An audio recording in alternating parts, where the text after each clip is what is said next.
Welcome on to a Sunday night edition of the pod. We're doing this old school Sunday night style when we used to not record on Saturdays.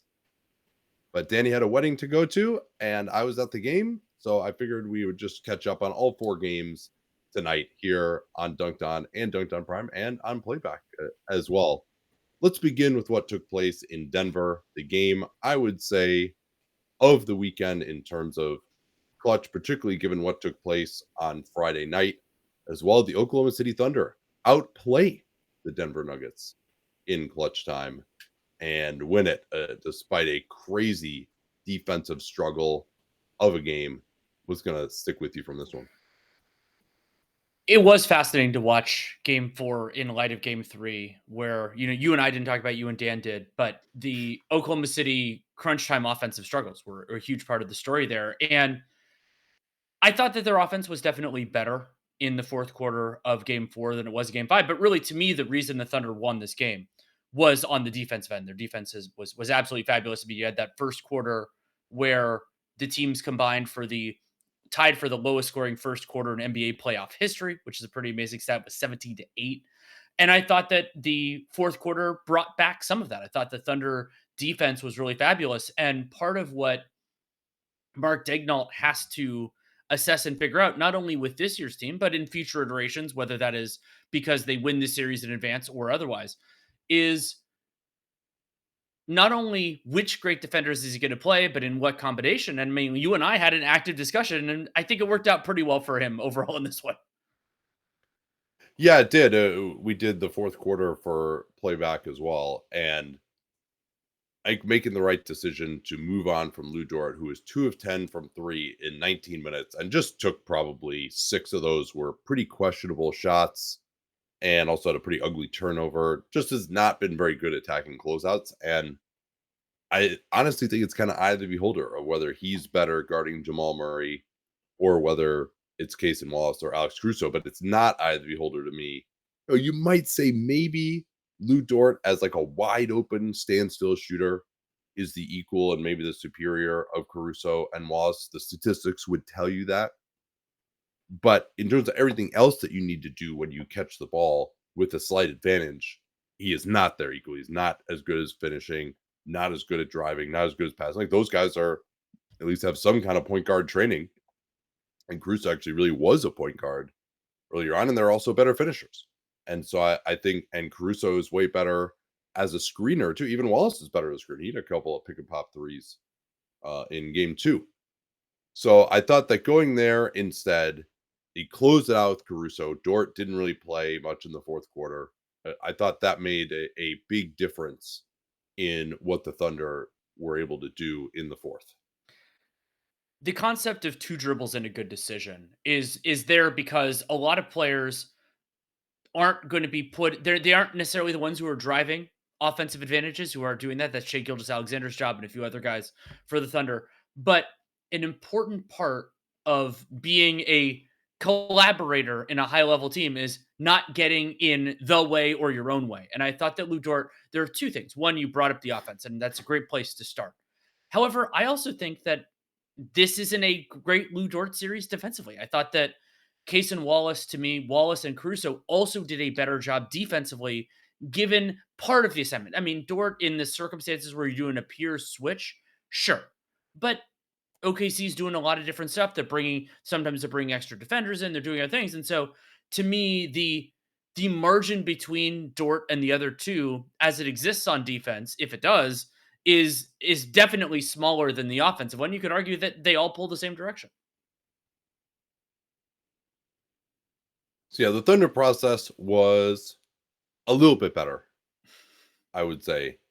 Other than when they were up by 3 possessions in the last 2 minutes, Shea taking back-to-back step-back threes, which I think he's just not hitting quite well enough. Like, I think that's one of the biggest differences between his game last year and this year is that he's embraced that shot. It was up and down through the regular season, but it hasn't been something that the defense has been respecting a lot. And, I think he needs to try to get into the paint a little bit more. I mean, the Thunder still missed a ton of shots, right? Like Shea, I think they were 7 of 22 off of his passes in game 3. So on the rewatch, he didn't have as bad of a game as you might have thought.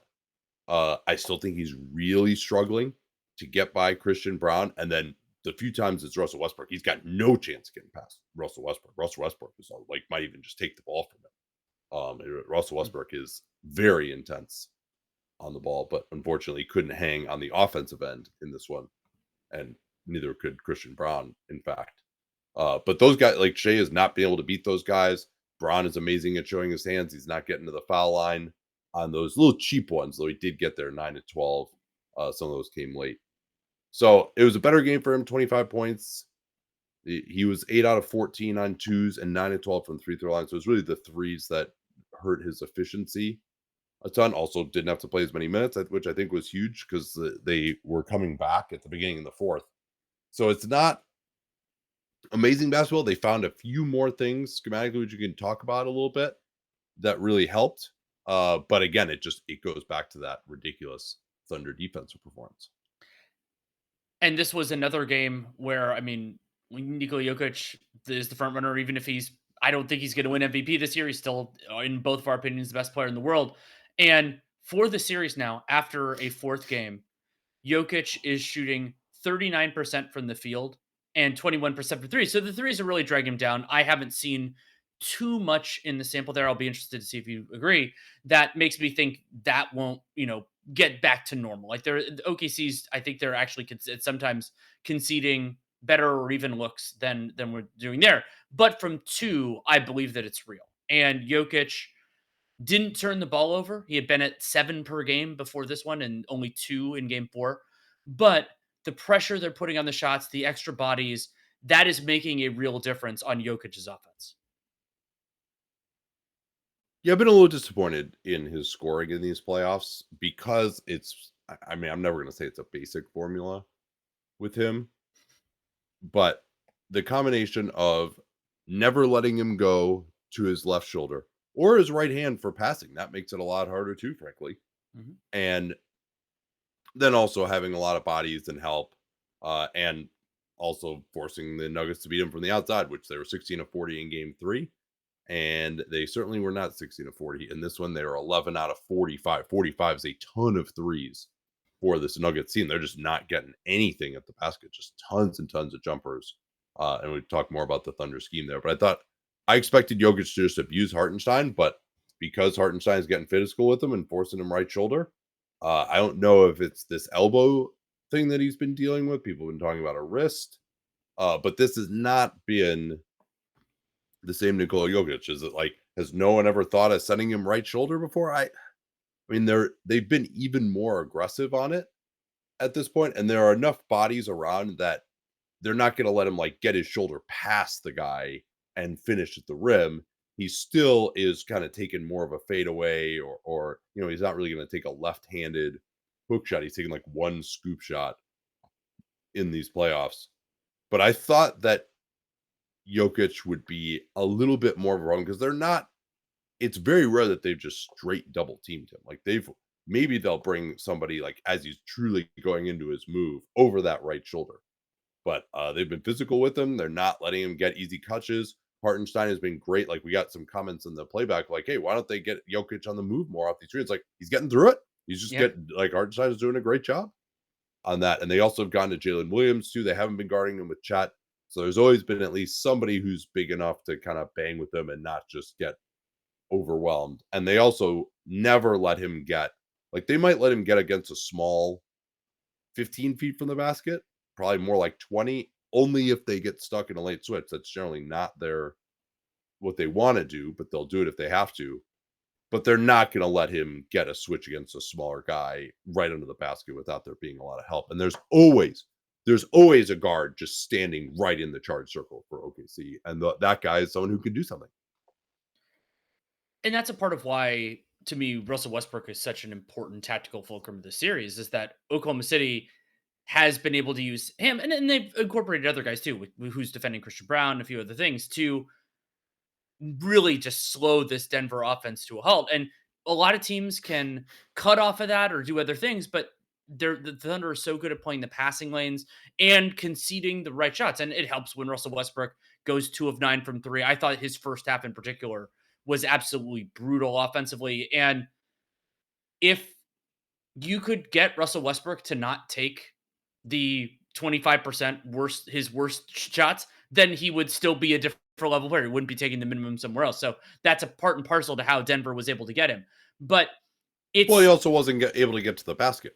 9 of his 12 shots were threes, which has true. not been the case earlier in the series. And Like, he's been able to get some transition. I mean, Denver's transition game got totally eliminated no, in this one, or wait. they've been getting loose balls or offensive rebounds, like setting him up that way. Can I give the stats on that just because it's truly incredible in this definitely. game? So Denver's transition frequency in this game, 8.2%. That is incredibly low. It was less than half of the proportion that OKC's possessions were in transition, 5th percentile per clean the glass. And they were really Yeah, and this inefficient. is the best running team in the NBA statistically this year. It is. And they were getting stops. Like it's not a circumstance. This was an extremely low offensive game. The Thunder had a 75.6 half court offensive rating. So they weren't able to run off of their transition frequency was super low off of live rebounds. It's a phenomenal job that OKC has been able to do, even when the other parts aren't pulling that direction. It's not the same as that the Cleveland Indiana blowout, where it's like, well, you can't do the running game as much when you're taking the ball out of the basket every damn time. They weren't doing that. OKC has been fantastic, especially in recent vintage on that front. Yeah, and that's been the case throughout the Daigneault era, that they're awesome at taking away transition, in part because they don't turn it over as much. That hasn't been as good in this series, but they do really, really get back. I mean, it is remarkable. I always call it out, especially when I'm watching live. I see someone not getting back or complaining to the referees or whatever. Shea, every once in a while, he'll miss a layup and take a second to get back, but almost invariably, and they rotated in enough guys to help with this too, almost invariably, they figure out a way to get back on defense. And they always, it's like Chet missed a box out on Aaron Gordon in the fourth, which was all, but it stands out because it's such an aberration with how hard these guys play. While I was talking about Westbrook, I think talking about the guard defense, to me, that was another important thread of game 4 and this whole series. Cason Wallace, I thought, has done a really nice job on Jamal Murray at points. And it's fascinating defending the Nuggets because you have all these different permutations and combinations, because you're defending Murray, but you're also defending Murray Jokic actions and you're doing other stuff. One of the things that I really love about Cason Wallace, because he's so strong and he's pretty agile, is he can show Jamal Murray his chest and doesn't get bumped back. And Murray loves a power advantage. It's one of his favorite things, especially in more of the one-on-one games. And the Thunder aren't conceding as much in those spaces, and Lou Dort can do it, but Caruso battles through it too. And so Jamal Murray, his 5 of 15 from the field, 3 of 10 on twos, 2 of 5 on threes, and got to the line 6 times. But they've done a really good job. We brought up the Jokic things, but the Thunder have done a really good job taking away some of the fallbacks that have saved the Nuggets in the rare times that Jokic would stumble in other series. It's just those things aren't there either. And I mean, their offense has just been horrendous, but they've been good enough defensively, and the Thunder have been bad enough offensively to survive in some of these games. We've talked about the latent value of Jokic in game 3, and that allowed Murray to get off and get to the basket, and he was able to finish a little bit better. In this game, he was not really able to do that, in part because they were just bringing even more help. The Denver Nuggets made 10 baskets in the paint in this game and took 7 shots at the rim. And I don't have a good way to test this, but that's got to be like a low for the Jokic era to take 7 shots at the rim. And again, we talked about it. It's pretty similar to what they did in game 3, where they're playing the pick and roll 2-on-2. They're not going to leave the body of Jokic too much. Now, they did switch up at least a little bit, right? If Murray really just blew by everyone, then Hartenstein would be the one to pick him up. And then they would late switch it and force Jokic to try to back a guy down. But even then, they always have some guy, Caruso. Shea basically just lives under the basket defensively. And they're always bringing that help all the way off the corner from the weak side. Denver was 0 for 15 on corner threes in this game. Yeah, I was just going to. Those are the guys who were being left open, and they did a decent enough job of hitting them. right? That's Christian Brown. I mean, Porter Jr. really struggled again too. Westbrook had a bunch of corner threes. Even Aaron Gordon couldn't hit one. So Denver actually was not that bad on above the break threes, 11 to 28. That's like good enough to win. But that's generally also your good shooters. So their bad shooters just weren't able to cash out in the corner. But it's not like they're not doing the LA Clippers dare guys to shoot. They will actually do a closeout on them. Like they'll leave the guy open initially, get the stuff, but they're not going to just be like, okay, we're going to stomp at you. Like someone is running at them still. So it's not like just a warm up shot. They still have to actually assess whether they can get the shot off and shoot it with some kind of alacrity or they're going to get closed down. It's a great point, and even so, the 0 for 15 is ridiculous. You expect that to improve, but something that probably won't, at least to the same degree, was what saved the Nuggets offensively. Say that in a game where they scored 87 points, was getting to the foul line. I thought the key part of that for me was the beginning of the second quarter, and so you're in the non-Jokic minutes, few as they were, and the Thunder so early on, I had this note of like, oh, the Nuggets are committing a bunch of fouls those early minutes. I fixate on that in a lot of games, but then the Nuggets get into the bonus in the second quarter with 8:50 remaining, so 3 minutes and 10 seconds in, and in that second quarter, the Nuggets scored 28 points. 15 of it was on shots from the field. 13 of it was from the free throw line, and a lot of that was fouls, non-shooting fouls after the Nuggets were in the bonus, and their free throw attempt rate was strong overall in the game. 32.9 is very high per 100 field goal attempts. They took 36 in the game. And some of that, there are the sins of omission and commission, I thought was the Thunder being aggressive, but some of it was just like he got a little bit too antsy, made a reach and all that type of stuff. And those do really add up. And the Thunder played a great defensive game. This is not me denigrating them or anything like that. It's just, if they had cleaned that up even slightly, I mean, that and they missed a billion shots. Like, I think this could have been a more convincing win. Yeah, certainly Denver could say if we made some corner threes that things might have been different as well. Get some comments about Murray, what to think of Murray's series. And, I think it's the on-ball defense that's the biggest thing. And Jamal also is just not that much of a technician in the lane. And usually if he gets to the basket, he's going a million miles an hour. And so that's exactly what the Thunder want. Now, part of it is, hey, he rejects the screen. Well, now Case and Wallace or Lou Dort, like they are hard on your heels. You better keep going or they're just going to get back around in front of you. So he has to go really fast. Then he's kind of out of control. Shea is there. Caruso is there. Chet Holmgren is there. And so Murray will just kind of get caught in the lane or, he'll throw the pass to the corner and the guy misses. I think he's held up really well defensively. Wasn't as effective getting to the basket in this one as he was in the last one, and he didn't hit his mid-ranger as much.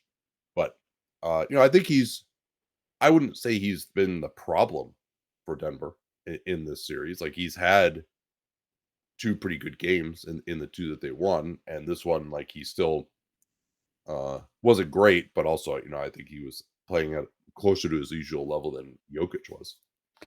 Yeah, and the Thunder are a wonderful defensive team, and so there have been games in regular season and playoffs where Jamal Murray has saved them, where he's really lifted their boats enough, and that's going to be really hard for Jamal Murray to do against this kind of opposition in terms of how they can defend him individually and collectively.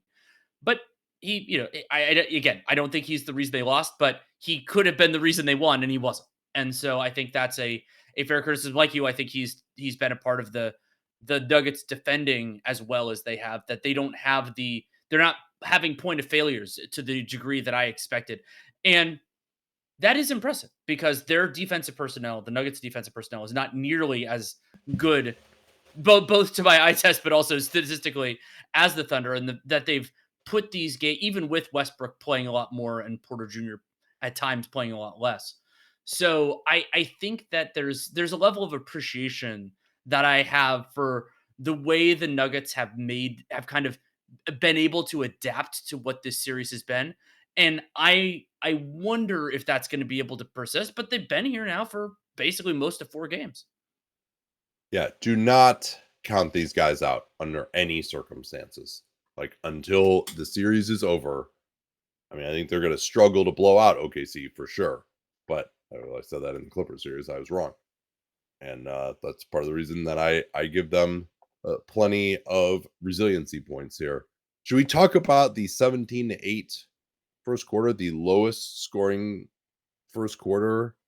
Was it since the play-by-play era? I think I took a photo of the graphic here. I'll have to double check on that. But it was absolutely gross.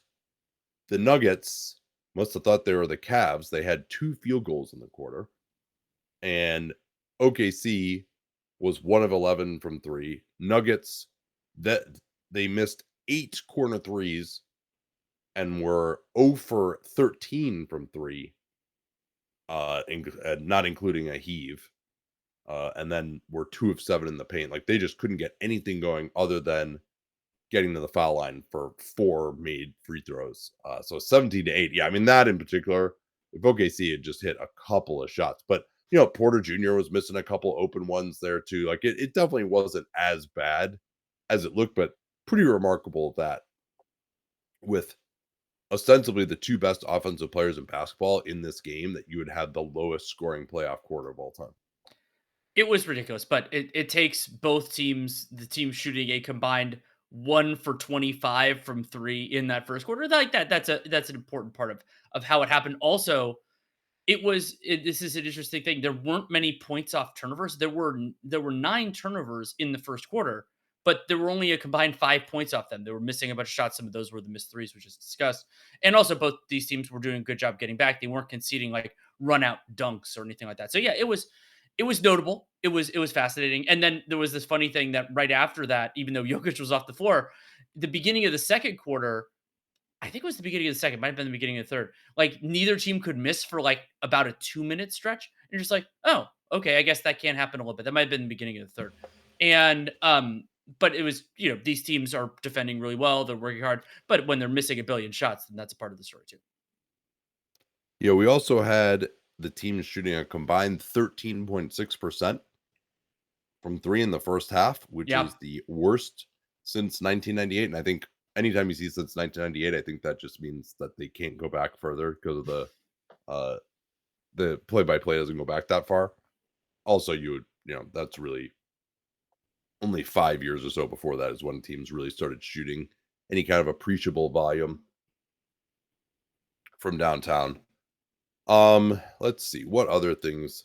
So I got Aaron Wiggins was really good. 11 points. He and Wallace combined to make 6 of the 10 Thunder threes. And I thought that Wiggins, he was a game. Oh no, I'm sorry. Michael Porter Jr. actually had the best plus minus of the game. He's plus 15 in 34 minutes. But Wiggins was plus 14 in only 16 minutes. And yeah, had that 3 of 6 from 3. And I thought this was a series in which he could exist a little bit more, because this isn't a team that's going to mismatch hunt the way the Mavs, who kind of played him off the floor last year, did, because he couldn't guard Luka. And so that was good to get him out there. I thought there were a few lineup foibles by Mark Daignault. Like, he had Jay Will, no other big, and Wiggins also out there at the same time. And that was going to get lit up a little bit. It did, but he went away from that pretty quickly. Yeah, and then Kaysen Wallace, like, he did have 3 turnovers. As soon as they put him in, I'm like, oh, they're going to take him out. He drove in. I'm like, he's so much better of a decision maker than Jordan. Then he immediately threw a pass away when he was to Christian Brown. He was trying to hit someone in the corner after he drove a closeout. But Mark Daignault did stay with him. And then he went to Alex Caruso to close it, which is probably what we thought would be their closing lineup when they signed Hartenstein. Or we thought Hartenstein would be off the bench. Maybe he will be in a different series. And you could maybe play Dort and Caruso together. But I don't think you want to do that. I think you want everyone to be able to do something on your offense. And I really thought that the way they were leaving Dort was hurting. So Caruso was on Jamal Murray. I thought he had struggled a little bit getting through screens and defending Murray one-on-one. That wasn't the case down the end. He was pretty solid there. He was. And I thought Caruso also, he wasn't taking much off the table offensively. He generally he's not going to create a lot of advantages, but he's not going to like throw stupid turnovers or anything like that. And you talked about everybody being able to do something, and that made me remember one of my other notes from earlier in the game, which was the Thunder were able to get too early, and then they got one in the fourth quarter of the kind of like big to big alley-oop passing. And I thought that they were able to find Holmgren in kind of the dunker spot. Hartenstein got him twice on really nice passes, and there was another one in the fourth quarter. And you're not going to get those every second of every game, but to have a big who's looking for that and can actually make the pass is a really nice luxury.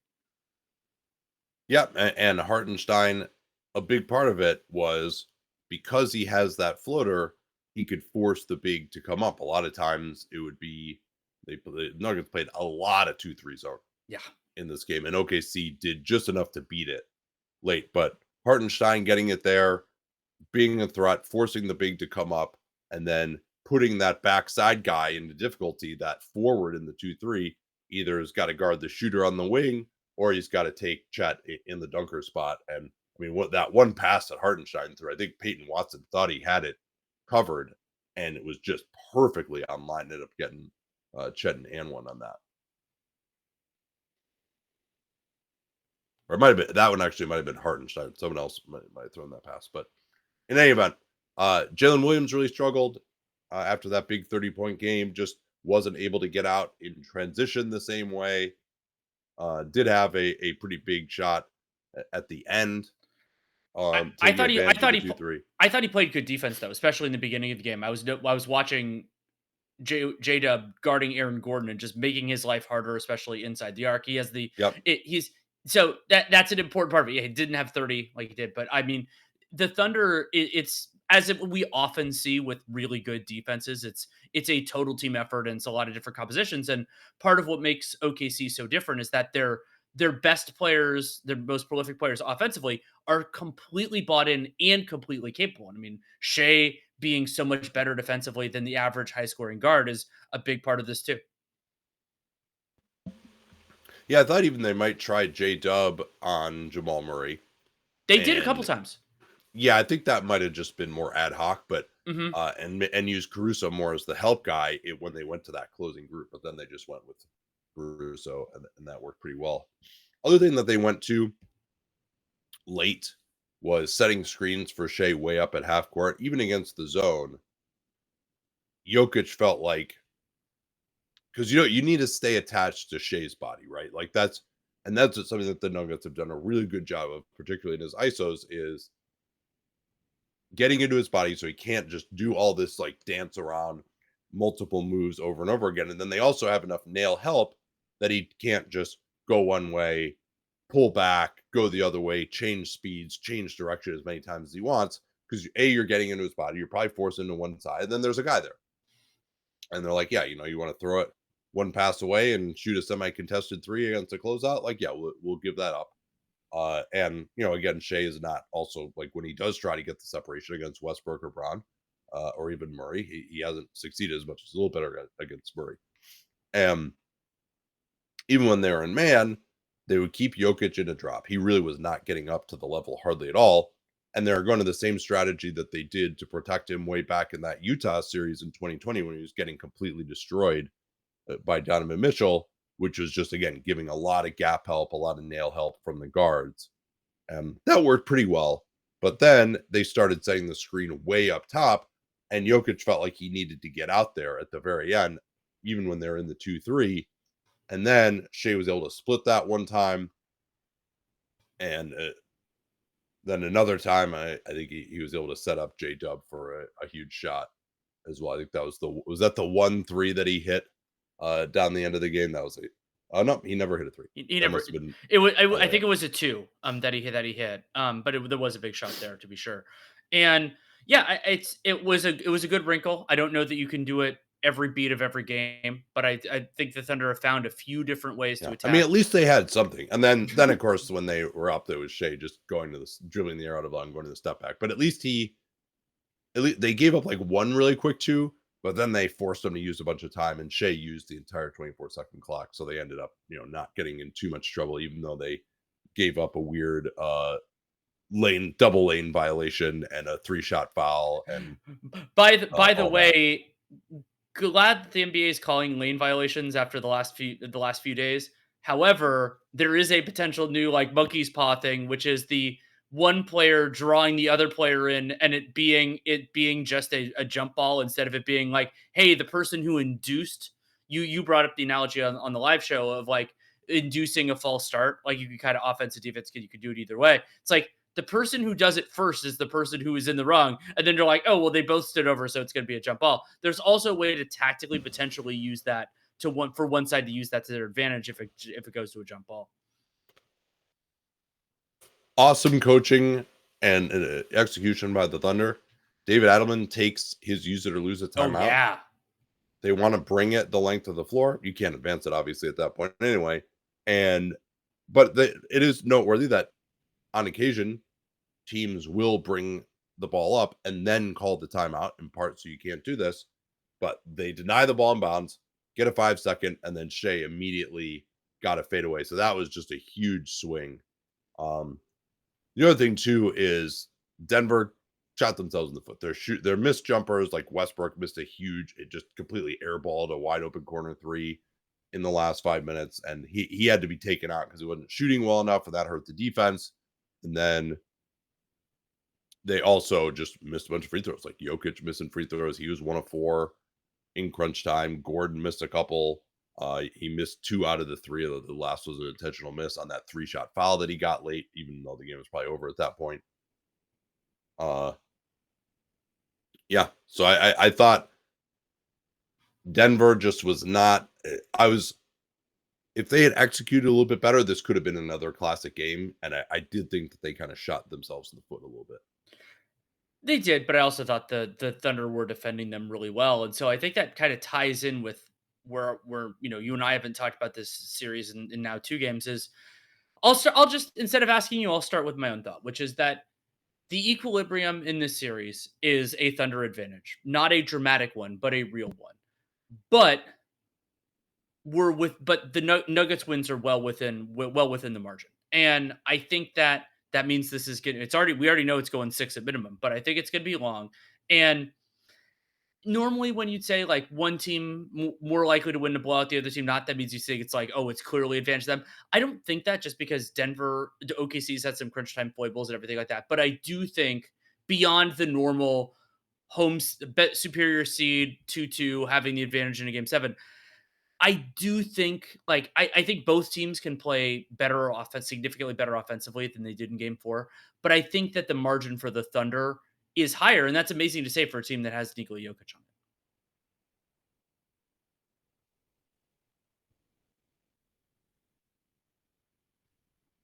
it. All right. Any adjustments for you going forward? Well, I think that Daigneault not having Dort in the closing lineup, I think that's you brought up some of their like weird, like bad theory lineups there. I think the Thunder are pretty clean. For Denver, I mean, I think their defensive scheme stuff is looking good. You have to hope that their guys who are getting the corner threes can make slightly more of them than 0. That would be nice for Denver. But so I don't really have that much. Yeah, I mean, Hardenstein played 33 minutes. Jalen Williams played 13, the big, and was -10. 5 fouls. I don't really know that you want to go Hartenstein more than 33 minutes. You probably need to have one of those guys on the floor at all time. I think they don't want to have Chet on Jokic. Now, I think what I would try to do is take both Hartenstein. I mean, I guess the other thing, too, is, and Daigneault did do this, he took Shea out very early in the first and wanted him to be out there in the non-Jokic minutes. And I have to check and see exactly what that lineup was. Then he went back to his usual rotation in the second and didn't have to come back in as early because they were playing well and reestablish the lead. But I do think finding a chance to just go at Chet at center in the non-Jokic minutes, again, there are only 5 of those this game, but maybe that enables you to get Jalen Williams' minutes down a little bit and just put a superior player in there. Like they could go a little bit smaller. Maybe they're worried about Aaron Gordon kind of beasting them in the post. He did have 7 offensive rebounds in this game. It probably should have had a lot more, but they kind There of was got some nice tip-aways, yeah. fortunate tip-aways if the Yeah. OKC. So I mean, Caruso was great there too. Just he was only credited with 3 defensive rebounds, but he had a lot of tips, loose ball recoveries in Um, this one. so we have it, the lineup that the Thunder had at the beginning of the second quarter was Gilgeous-Alexander, Hartenstein, Joe, Wallace, and Caruso. Yeah, they typically like to have Hartenstein out there at the start of that quarter to like give them another offensive hub. But if you put Shea out there, then you don't need to have Hartenstein out at that point. And maybe you could spot in Isaiah Joe there too. I thought Joe, he couldn't hit a shot again in 7 minutes, but I thought he really gave them some more stuff to run that they just weren't able to take advantage. Or maybe you get Wiggins in there during that period also. Let's see. And then for Denver, I don't know, man. they don't have a lot of buttons to push. At this point, they tried to get a little straw there. I wouldn't mind more of Peyton Watson. This wasn't his best game. He was 0 of 2 from 3, missed 2 free throws, didn't have a block, committed 3 fouls. So they went away from him, understandably so. And I think they need to just keep running plays for Michael Porter Jr. They just need more. And realize he was over 5. Maybe his shoulder was in particularly bad shape today. But they just need more stuff to run. They just don't have that much diversity. The other thing I want to see is just more of Aaron Gordon with the ball, Murray and Jokic screening for each other.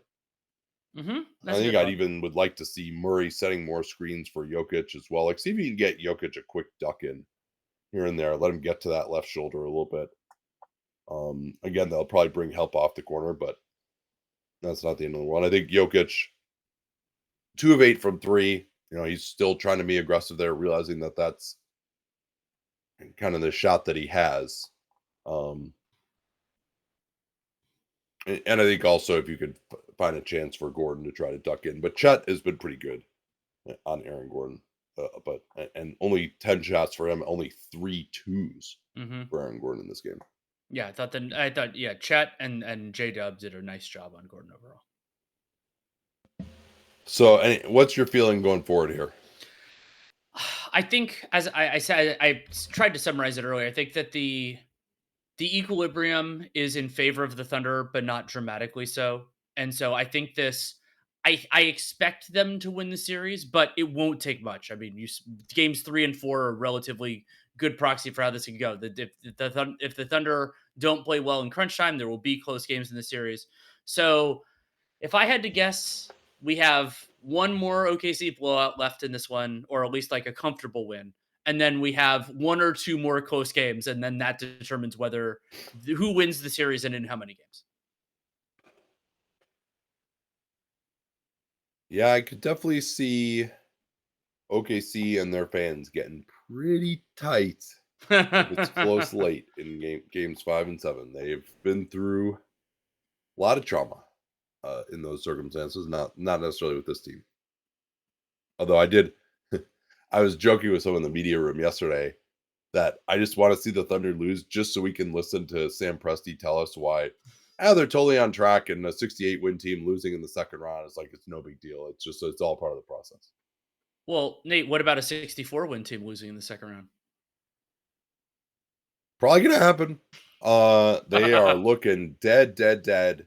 And yes, the Cavaliers, like Darius Garland, looked pretty good for about 5 minutes, then immediately re-injured the toe, and you could see why they weren't playing him. Although, sadly, he still is their best option because Ty Jerome has just continued to be atrocious. I joked with John today. I was like, what school did he go to? Because he still can't figure out that Andrew Nembhard is going to pull the chair on him every single time, and he's just going to fall into him when he tries to body him and travel, which he did in this game. 3 more turnovers. Yeah. But I just want to credit the Pacers. I mean, Rick Carlisle, his coaching, this style that he has cultivated with this group, and adding in Pascal Siakam as well, who I loved that trade for them at the time. I didn't think it would necessarily get them to be this level of team, but you could see the theory of it so well. And then Siakam has really changed his game too, become a much better shooter, off-ball player. He'll pressure the ball full court as well. And Rick Carlisle, we thought, he was kind of a one-trick pony in terms of pace, and now they bring the highest level of pressure in the league.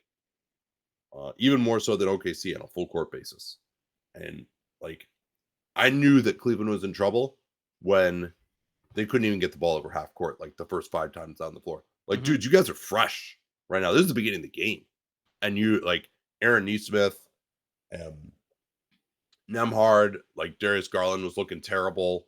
Ty Jerome isn't going to solve this problem either. They just, and Donovan Mitchell has a handle that can look very good in short bursts. He has individual moves, buttons that he can press on the controller, but he also is just not that fast in a straight line, unless he has a quick acceleration, but he's not that fast in a straight line.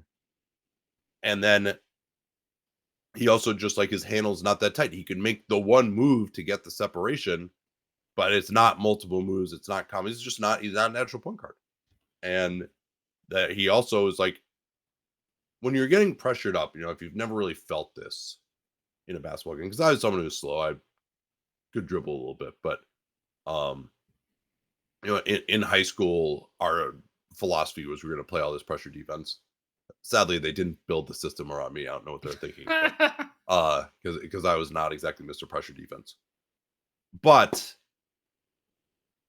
the feeling of it is fuck. I guess I'm gonna have to expend a maximum effort, and particularly these Cavs teams, they only have so many maximum efforts to give. Same thing with the Bucks in the first round, by the way. And you're fuck, I'm not gonna be able to dribble the ball up court unless I expend maximum effort. And so you're can I maybe get away with not giving maximum effort here? Can I just sort of dribble? Oh no, he's about to take the ball from me. Fuck. I got it knocked away. Now I gotta really sprint. And it's just so exhausting mentally and physically when you're not and Darius Garland, if he were healthy, would be able to handle it fine. Mm-hmm. Wouldn't be a problem. So when they just couldn't get the ball over half court like that in the beginning, I'm oh, this is not what you want it to be. And then, when the Pacers go to their second group and it's Ben Shepherd and Toppin, because that's the other problem too. You give it to Evan Mobley, fine. Siakam just fucking pressure him, right? We gotta give it to Jared Allen to bring the ball up. Max Strus, so, and then we're totally out of our offense. And yeah, I mean, the Pacers just were unbelievable. I mean, and that's the other thing too, is they just hit them with an absolute avalanche from a shooting perspective. That's, you could say the Cavs were injured and stuff, but the Pacers just absolutely took it to that Siakam stretch. Oh yeah, at the start of the second quarter that really pretty much put the game away was ridiculous. Yeah, I mean, Siakam was fabulous overall. He had 12 points in the first half, 5 of 6 from the field, and ended up with 21. He had 8 straight points, and then he threw a beautiful pass to Obi Toppin in the post for a layup against a smart Cavs. Again, another go ahead. Was that the crazy hanging layup, or was that a different one? The one? No, it was just a post up. That was just a post up. That was the other one. He hit 2 buckets 1-on-1, or he shed 1 tough 3 over Dean Wade. Hit a tough fadeaway on him 1-on-1. I thought Dean Wade, he's going to lock down Pascal Siakam. Not on this day.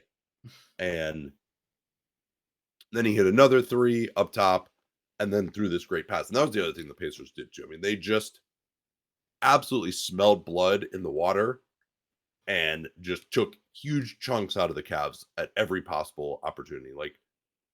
The Cavs switching, oh no, that's not going to work at all. You do that, Pascal Siakam, Obi Toppin, Miles Turner, we're going to throw the ball to them immediately. We're not letting you kick out of there. We're just so locked in. Oh, and you're sure as fuck not getting any pressure on the passer. That's not happening. So we're just going to lob it in the moment we get that mismatch. These guys are going to catch it. We're going to throw a great pass. And you're going to either foul us or get a layup immediately. That probably happened 7 times in the first time. I mean, there are a number of wild stats. I'm really happy that I kept a cleaning the glass tab from halftime, because you did some stuff.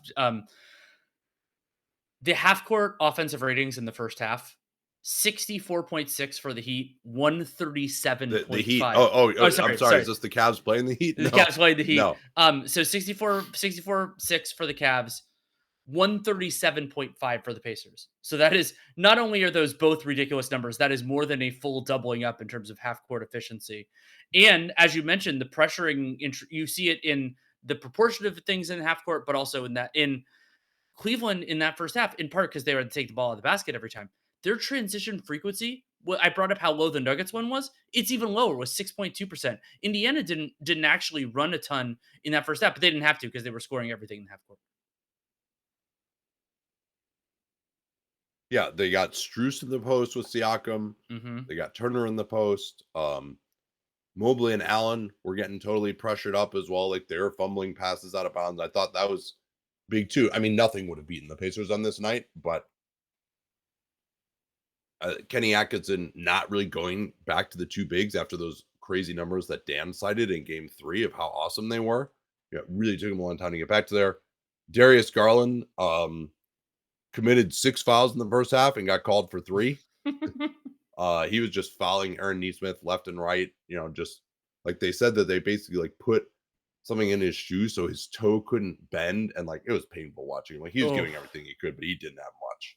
He was just like tripping over himself all the time. That happened in game 3 as well. Remember the Cavs had 18 offensive rebounds in the last game. They had 1, I think, in the whole. It wasn't in the first half. It was in the first quarter, and the Pacers had a bunch. So like the Pacers actually got a bunch more shots. Some of that was the Cavs getting to the free throw line a little bit, but the Cavs had 6 field goals in the first half. Well, that's another one of my favorite crazy stats for this game. So in the first half, the Cavs had 8 made baskets. The Pacers had 12 made threes and 18 made twos.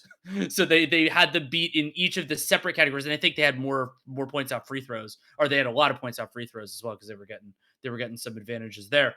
It was a thorough demolition. And yes, there is context for this in terms of player availability, and Mitchell hurt his ankle. I think it was warming up for the second half. So we'll have to I don't know see if he heard it warming up for the second half, but he couldn't. He couldn't tried to warm continue. up. Yeah, that might be. I didn't see when it got hurt. Just like Mobley, actually, I never really got a great understanding of it. But Kenny Atkinson said he's going to get an MRI. That's must be pretty bad. You get an MRI. It's not great. Yeah, I mean, Garland, it's just like he's not going to be able to help them in this state. Like, he actually looked good at the start. But it obviously still wasn't right. Like, he re-injured it pretty much immediately in game 3, gutted it out enough, and Mitchell was so good. But the Pacers I can't recall a team just like getting their will taken like this. And that's one thing I asked Dan to look up, is just what the comparables are for this historically. So what we looked up is halves where one team beat another by 30 in the playoffs. And I wanted to limit my own inquiry subjectively to just series that we actually thought were close. And, some people even thought it was advantage Cavs. I wasn't quite at that point because of the health issues. And also, quite frankly, too, I mean, Indiana's just destroyed Cleveland mentally in this series. Like, they have absolutely taken their will. So here are some examples. Probably the quintessential one, and this is in a series that we thought was close, and maybe that one of the teams had an advantage. Probably the only one that I would say was this shocking and this much of a destruction to essentially end a series is Game 7 of the 2022 West Semis. Dallas 57, Phoenix 27. That was incredible. Other than that, I mean, there really is not much. I mean, there's a few like second halves that are pretty crazy, right? Like the Game 6 Clippers over the Jazz in 2021. That was an 81-47 second half. Donovan Mitchell on the other wrong side of that one too. Interesting to note that he has been involved in 2 of these. And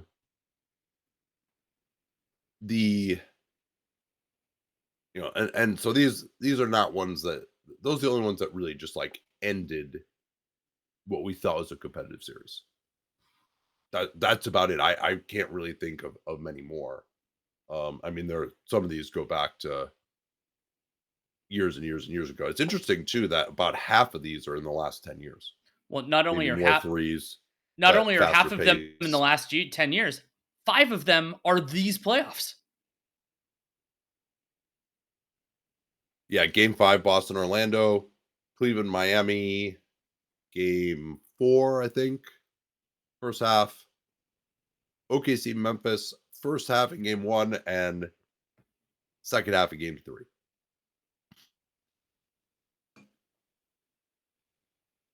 So I don't know what to say where we go from here. I mean, I'd like to see more two bigs.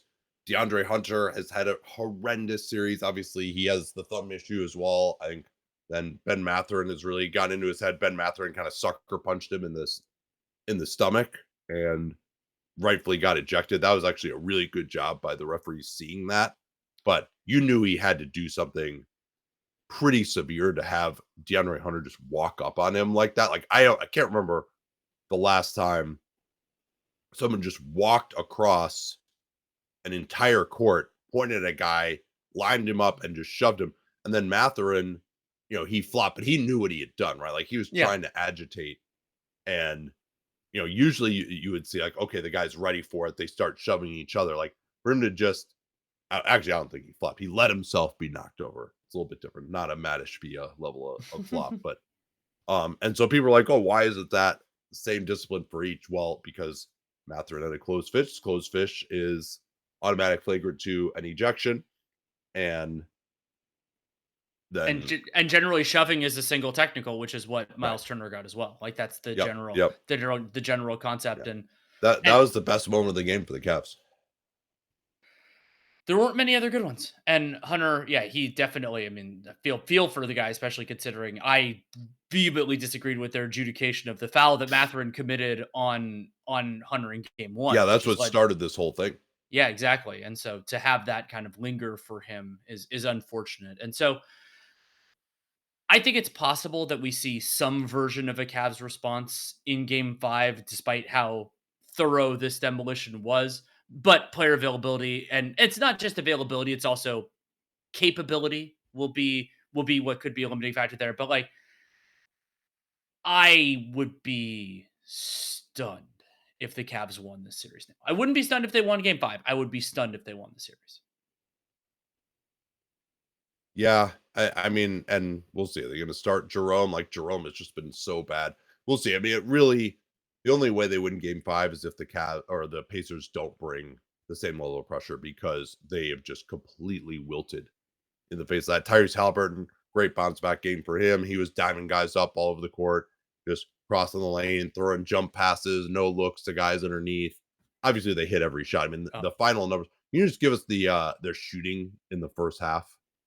Because it was 61-47. You're like, holy shit, what just happened here? And then they went on a 17-0 run in like 3 minutes. yeah, they got that Made their last basket at the 7 end. shots, a bunch of crazy threes, like Turner hitting step backs. Then Neesmith hits like an impossible fadeaway after running full court the last shot of the half to push it to 80. Okay, I'll give a couple stats. So 60% from the field, 12 of 18 from 3 in the first half. So if you want to count that out, 73.5% true shooting in a half against the Cavs was incredible. They also didn't really turn the ball over. It was incredible.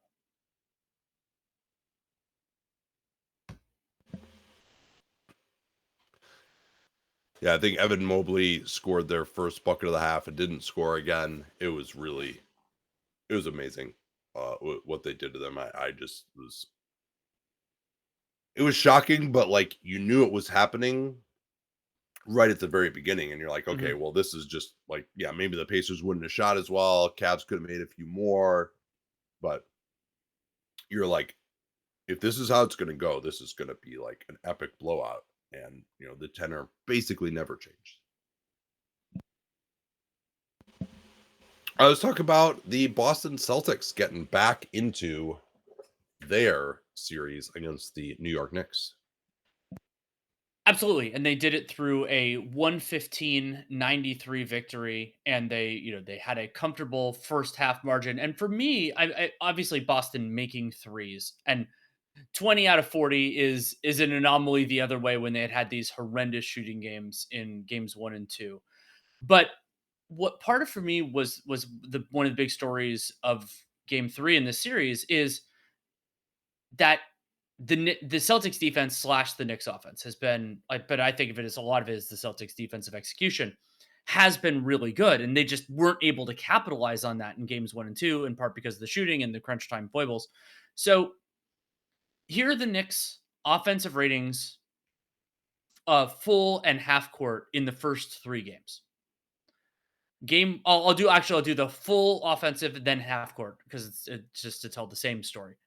104 in game 1, 95 and then 104.7 in game 3. Half court 79, 70.9 and 80. So that means the best offense the Knicks have had in the first 3 games was a 104.7 offensive rating and 80 half court, which were both in game 3, which they lost by a pretty comfortable margin.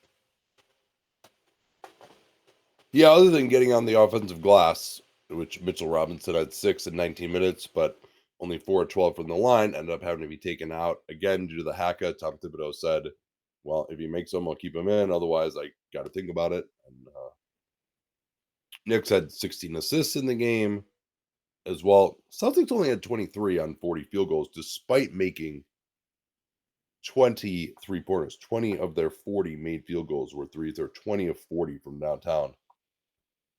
Is it too facile to say this is the exact same game from the first 2 games, but the Celtics just made more threes? Maybe a little bit, but I think it's pretty accurate. And especially with the Celtics, they actually didn't generate that many corner threes. They only took 6. The Knicks only Yeah, took 4, that's by the why way. that's why I said that. Yeah. Yeah, and so they made more of them. So, but the bad news for the Knicks is that we haven't seen the pendulum kind of in the normal range yet, but that is more than enough for the Celtics to win games in this series. Like, and maybe we'll see that on Monday in Game 4. But the so like if the Celtics shoot 35% from 3, I think they have a pretty damn good chance of winning games in the series unless the Knicks offense looks like better. And I agree with you that like the Celtics, because it's not like their 2-point offense was ridiculous. They were under 50% on twos. The Knicks have generally done a nice job defending in those circumstances. Celtics 16 to 26 in the restricted area, which I mean you can roll with that especially if you're getting fouled, but which they didn't necessarily in this one, but they were a whopping 4 of 17 on twos away from the basket. And so that means that there was some the threes did a lot of the heavy lifting, and as I said, the Celtics weren't getting to the line. Yeah, so Jason Tatum, 5 of 9 from 3. A lot of those are off the dribble, even some pretty tough deep ones. I did think there was at least a little bit of a difference in terms of the quality of shots that they were shooting from 3, because he and Jaylen Brown were more shooting off the pick and roll, walking into it. James Edwards' piece said that the Knicks weren't really changing up their strategy, but Karl-Anthony Towns still got caught back a lot. He also struggled to 5 of 18, couldn't really get the 3 ball off, and also appears to have done something to his finger, possibly broken it. That's what wordsmiths trying to read lips thought that he said. At least he was mum on it post game, and just said he has to play through it, etc. It's pretty fascinating to me how good the defense has been in these playoffs. Everyone just being like, well, they just there's way too much offense, too many threes. Like sometimes they're shooting threes because they just can't get anything else. Right. But I mean, this has been like there have been some really good defensive teams in these playoffs. I've been very impressed by it. Maybe some of that's the physicality. And that's why, I mean, because we noticed this too, right? Like Shea not really getting by guys as much. Tatum, Brown, not really getting by guys as much. Someone like Jalen Brunson able to be a little bit more physical, not getting called for fouls. The only guy who gets called for fouls is Darius Garland on those plays. Well, and that ties in with something that I think is fascinating about this series, which is, are there other levers off like that Tom Thibodeau can do offensively. And I had these, had these fears of this Knicks going into this series again. And, the first two games obviously defied our expectations in a couple of different ways, but not in this one. And so you look at kind of, well, who's playing and who isn't playing for the Knicks. And it's like, well, I mean, they don't really have talented offensive players that are, I mean, you could try to roll the dice on somebody like Landry Shamet, but I don't think that's going to solve anything. It'll create a whole bunch of different problems. And maybe that's a part of this story too, is just that the teams that are left and everything else, like they have a lot of good defenders and they don't have surplus offensive players. I'm going to look up here for Boston. Still not a ton of drives to the basket necessarily. Like Jalen Brown had 7 points on drives, and Jason Tatum had 0 points on drives. He had 22 points, really struggled from 2. And Peyton Pritchard was very solid on his catch and shoot threes. Shot 3 out of 4 on those, but a lot of those were off the dribble. He had 10 points on pull-up jumpers. Tatum, 3 of his 5 threes were pull-ups. Braun, 2 of his. And so, yeah, it really, to me, I wasn't just like wowed by what the Celtics were doing offensively, particularly in the second half. Obviously, they were up at halftime. They're making everything. They got a few more transition plays as well. They played Pritchard more, which is part of it. Drew Holiday only played 11 minutes in the first half. We'll see if that's something that continues. I think they realize they can probably keep stopping the Knicks, even if you do have Pritchard out there instead of Holiday. And Pritchard, at this point, is a better offensive player than Holiday. Maybe not on every team because you might give Drew the ball more on a different team, but on this one, Pritchard is probably better.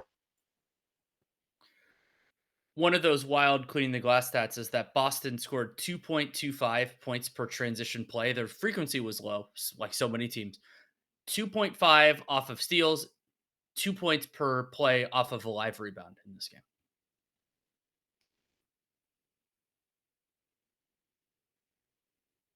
Yeah, so in terms of adjustments, Jalen Brunson just hasn't really been. He's had really good games against the Celtics in the past. I just don't think that he's been devastating to their switching scheme. It did help too that Al Horford was 3 or 4 from 3. Like he does make spot ups, and he played 35 minutes. He was still really important.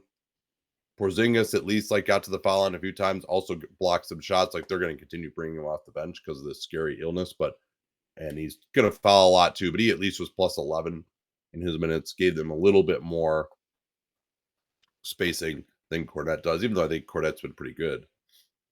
Yeah, Pritchard was 5 of 10 from 3. Got into the paint, got some nice little reverses. I didn't think that OG Anunoby and Mikal Bridges had the same defensive impact that they've been having either. Josh Hart only had 1 offensive rebound. That was also like you didn't see his impact from a hustle standpoint. So the Garden was going crazy.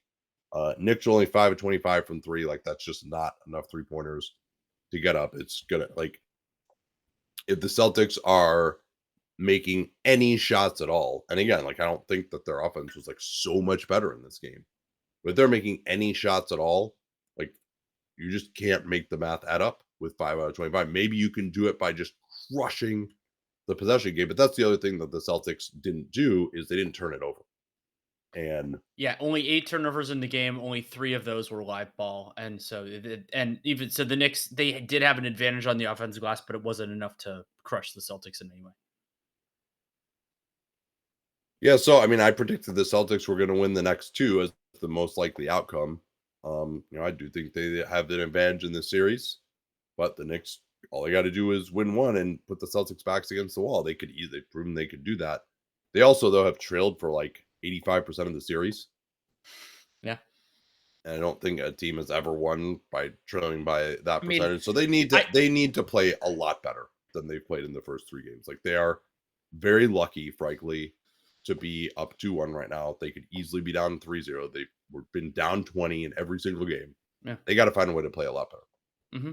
And yeah, I mean, I think there's a chance, even if you skip in games 1 and 2, that they were down 20 more than they led in those games. I'd have to look at it to see if that's actually right, but it was at least somewhat close.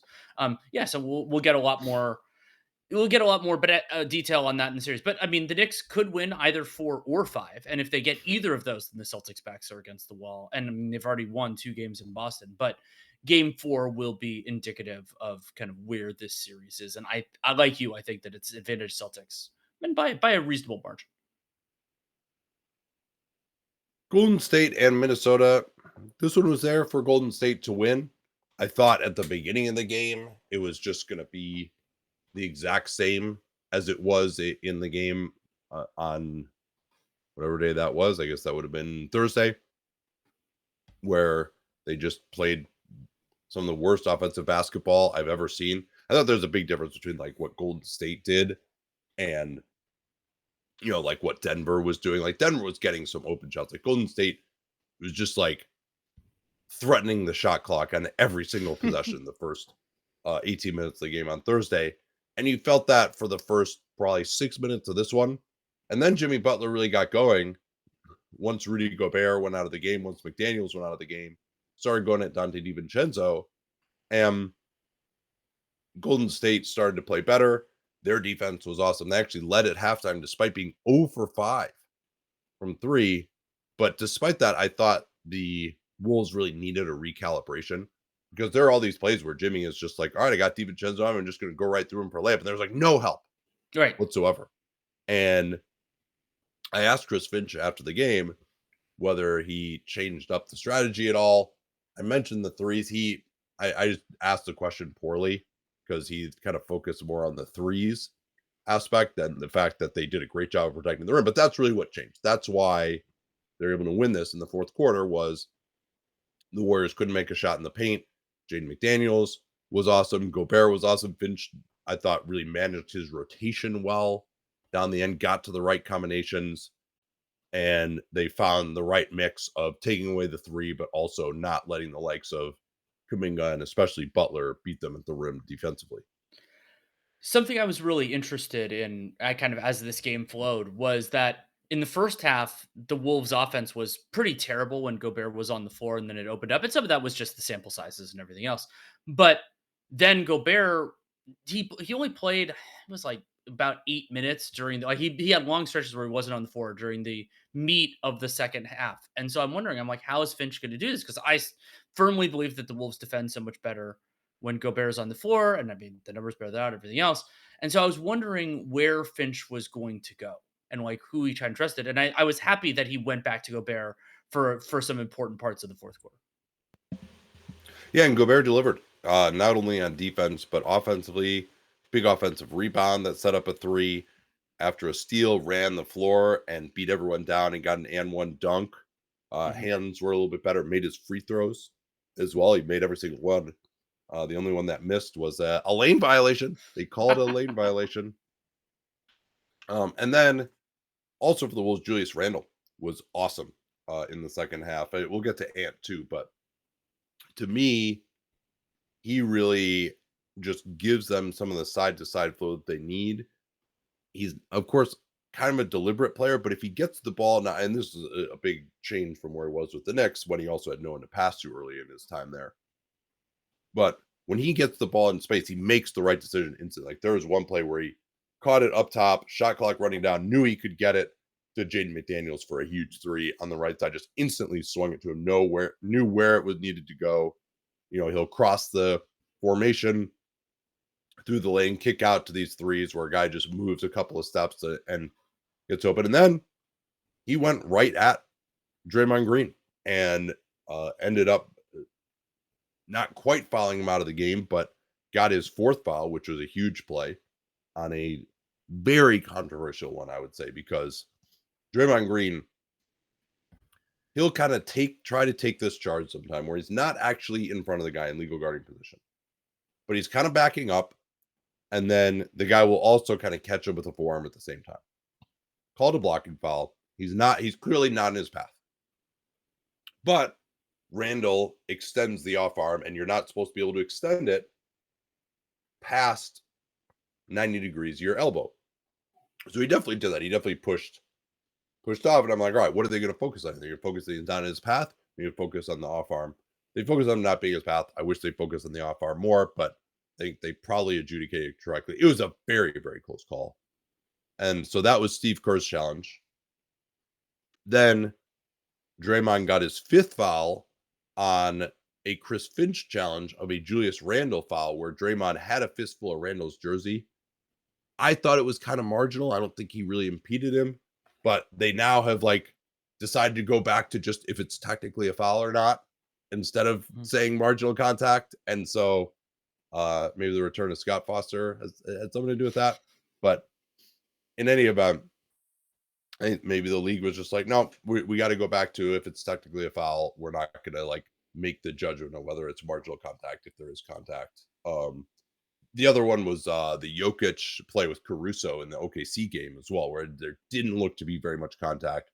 Jokic flopped like crazy, and there was a challenge. They lost that challenge. But I thought, again, under the way it's been adjudicated in these playoffs, maybe could have been marginal contact. So great challenge there, though, by Finch.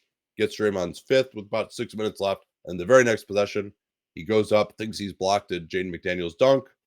Didn't look like a ton of contact, but he's out of the game.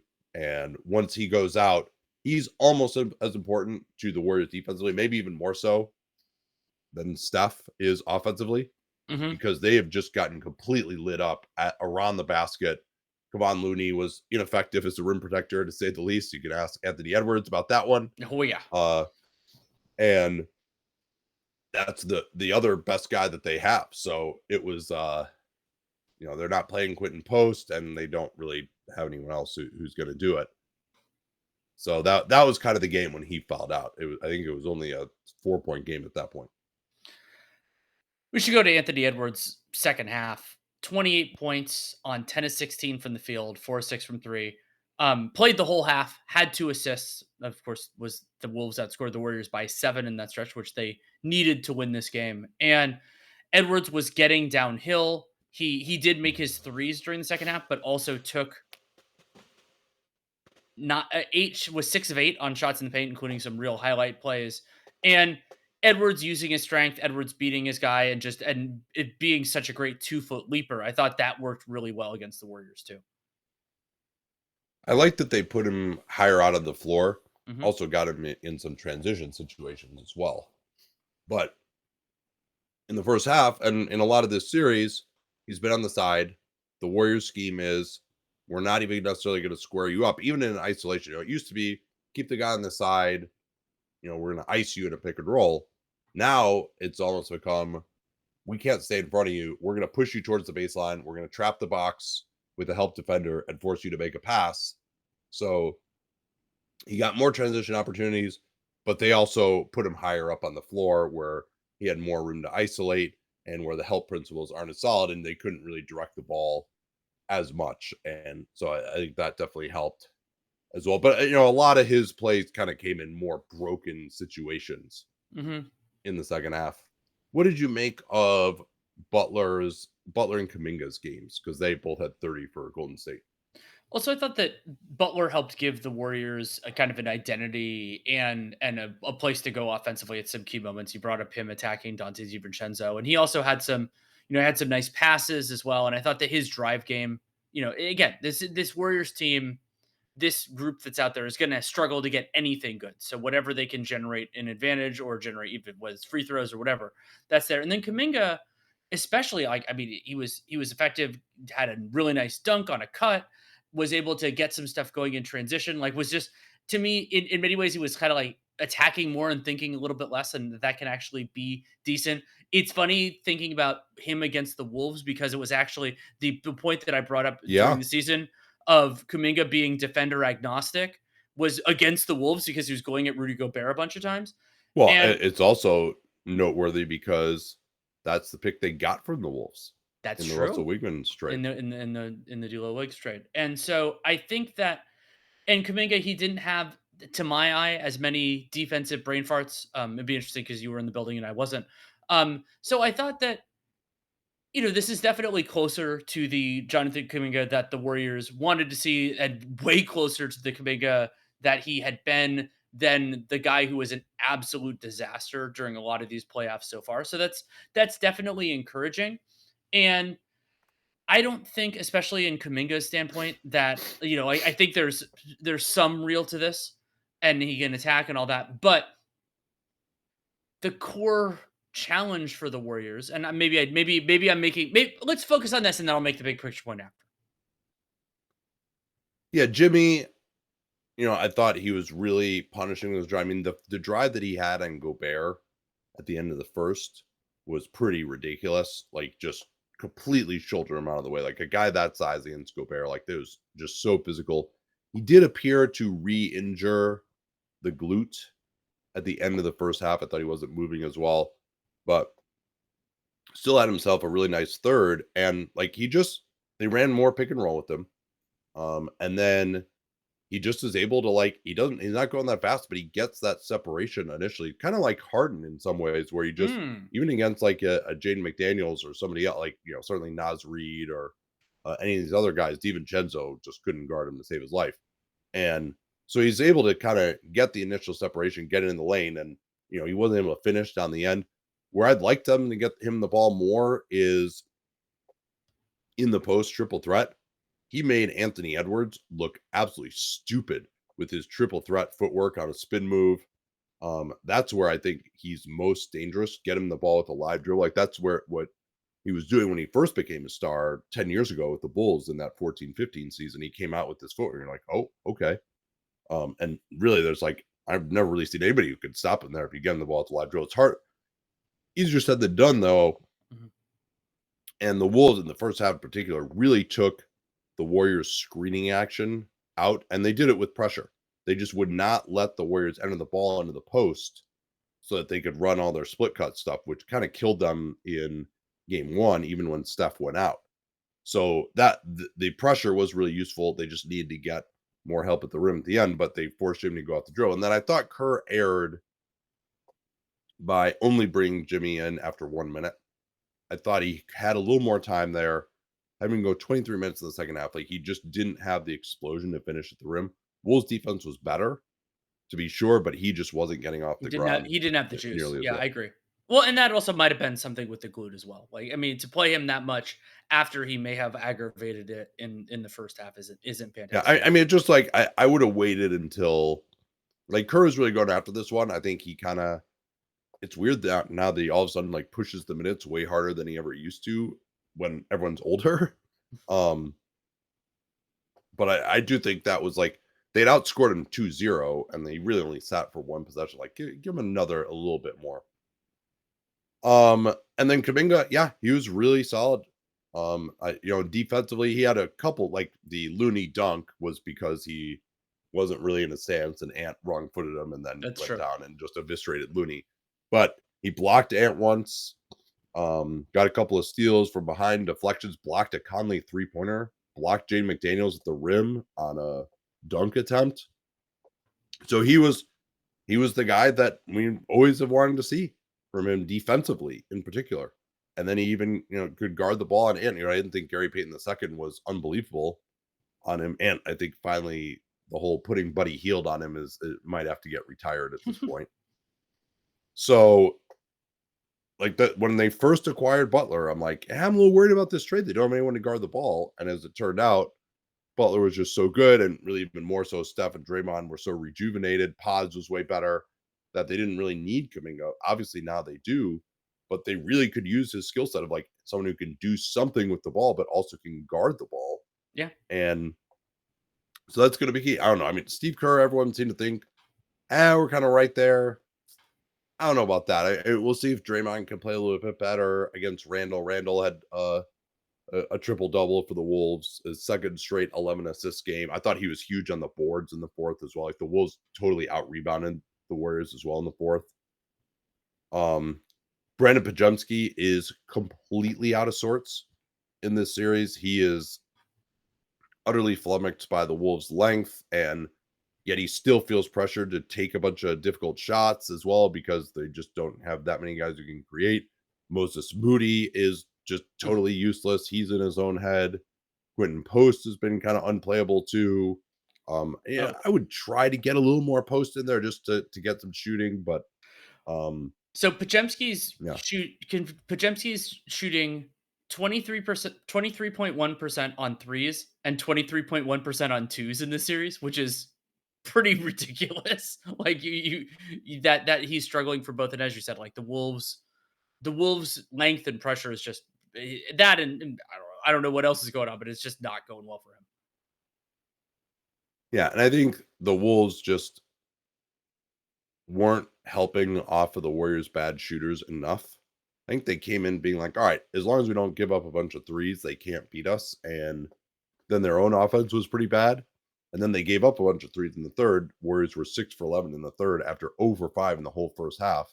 But then in the fourth, they found it. We're like, oh, yeah, we don't really have to guard Gary Payton and Draymond and Looney. Like, we can pack the paint and make it harder for Butler and Kuminga. Mm-hmm. I thought Chris Finch, he didn't play DiVincenzo down the end. DiVincenzo really struggled. Alexander Walker, he wanted him out there because he didn't want anyone for Jimmy to hunt.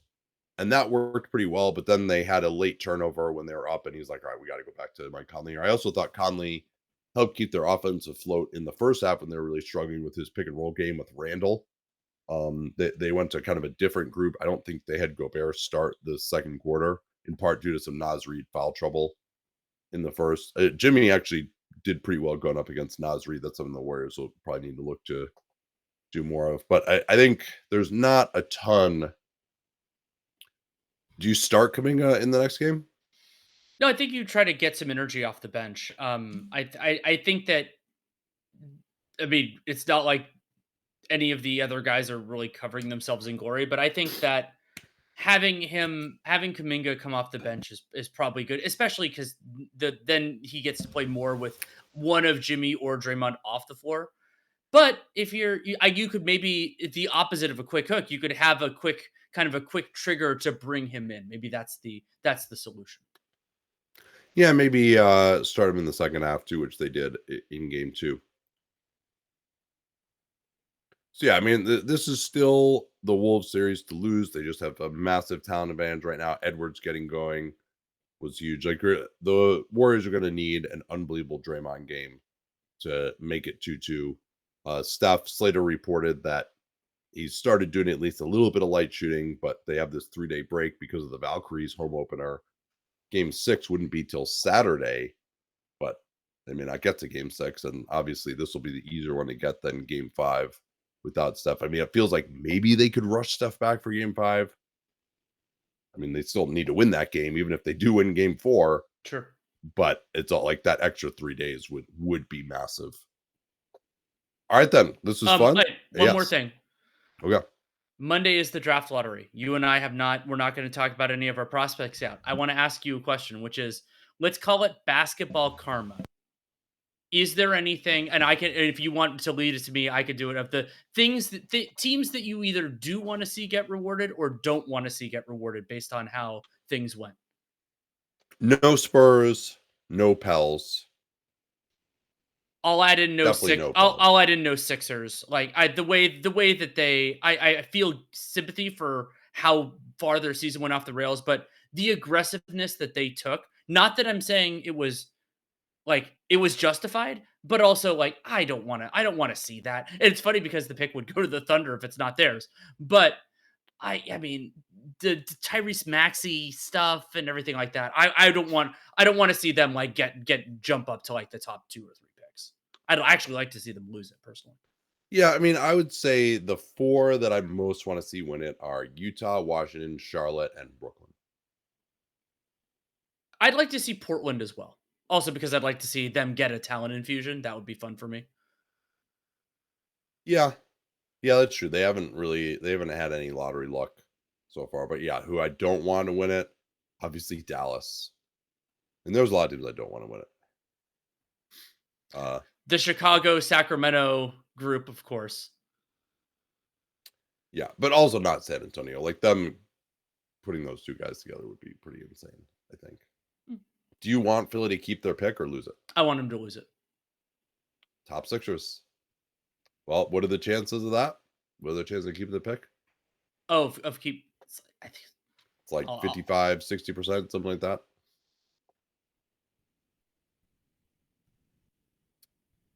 So So what is the it's 64% that they keep it. right? What is the one team that you most want to win it? Part of me but does want to say San Antonio. I love seeing great players play together.